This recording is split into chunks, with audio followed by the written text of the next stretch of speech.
अस्सलामुअलैकुम दोस्तों, welcome back to our channel find Urdu.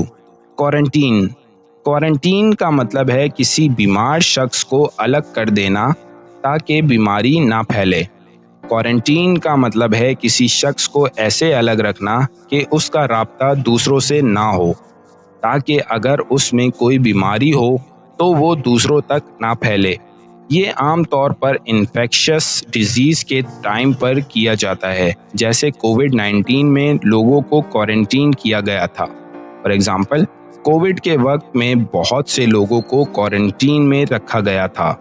She stayed in quarantine to prevent spreading the infection. उसने infection को फैलने से बचने के लिए क्वारंटीन में वक्त गुजारा।